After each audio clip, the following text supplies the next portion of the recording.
I didn't know. By the way, I saw it, but to me it was a bribing. Wow. And bribing for what? Politicking. No, politicking. Where did they get the votes? That was the first thing I asked myself. Unless if they are telling me Electoral Commission released those ballot papers, then it is true. But people, you must learn. Stop being hoodwinked and confused. This was swaying out people so that they can do other things. Because actually, ballot papers were in the custody of the Electoral Commission, who went there and opened the stores.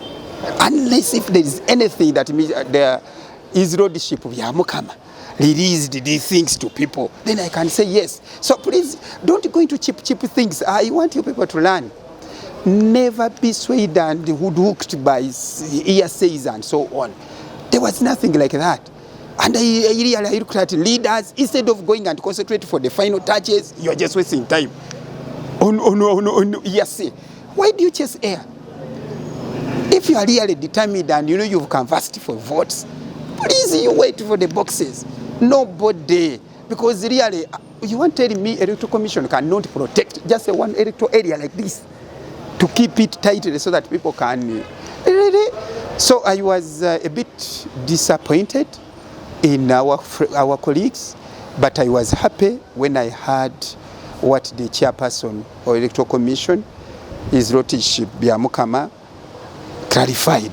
And for me, that was my thinking, and that is the truth. So there was nothing like those hearsays. Those were just kicks of a dying horse. I might lack some bit of measurements of those words, free and fair. It's a bit complicated. Free, fair depends on someone's outlook and perception. But ask me, are the elections calm? Yes. For me, if it will be the judgment of the yardsticks for free and fair, the elections are very calm. Are people turning up? Yes.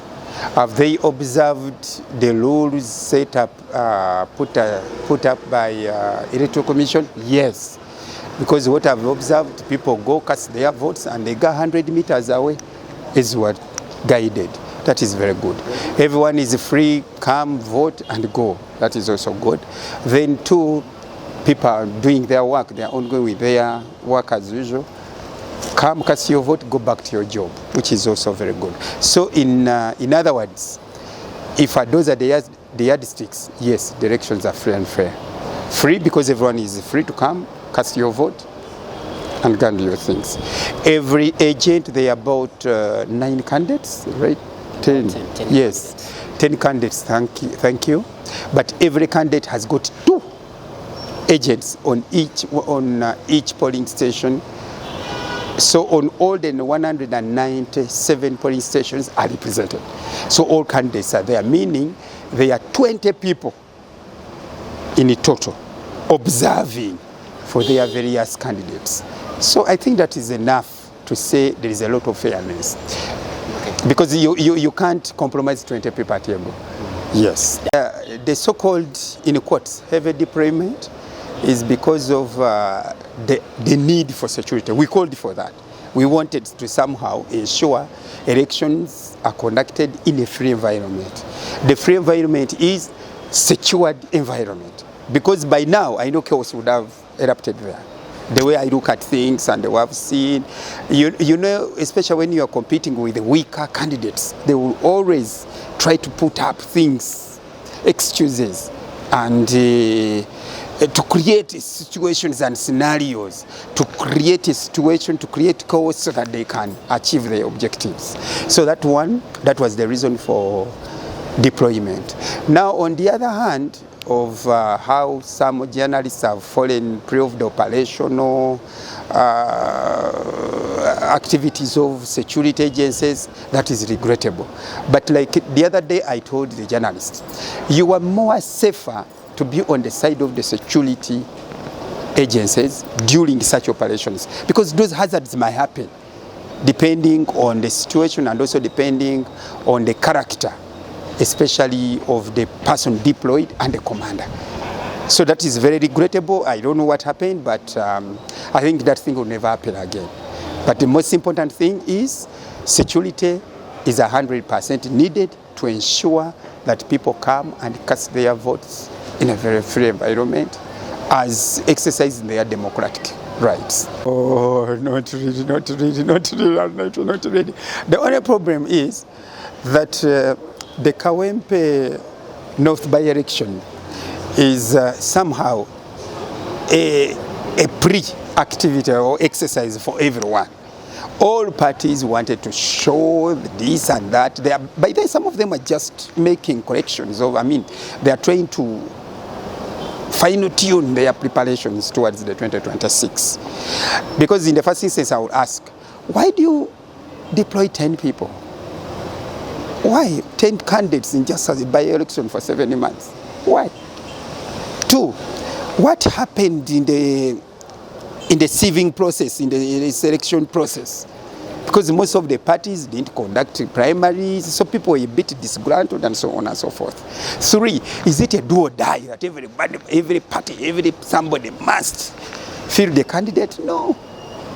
This should have been left in the hands of like a 2 people, and then they say, it's okay. After 70 months. Do you know that election, if it was me, I wouldn't even have wasted my time to engage in it if I was coming from Kawempe. Because after this month, by July, again you're back. No, June, you're back for primaries of NRM. September, you're back for nominations of national elections. So basically, there's been no time for any candidate who wins to even plan for the forthcoming election. But one thing I've noted, that some people don't want, especially those who fear to attest defeat, don't want to engage proactively and productively in such a situation.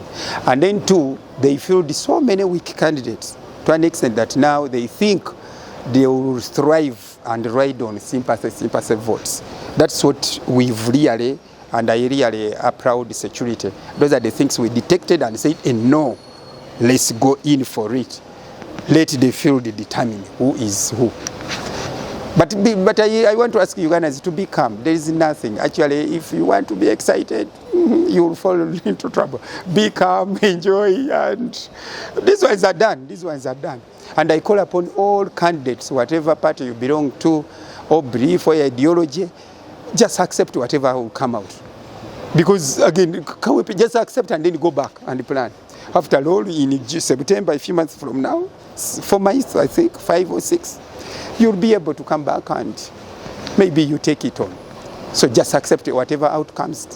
Don't waste our time. Don't even waste time for courts, for this, noise making and so on. Excite people, do this. No.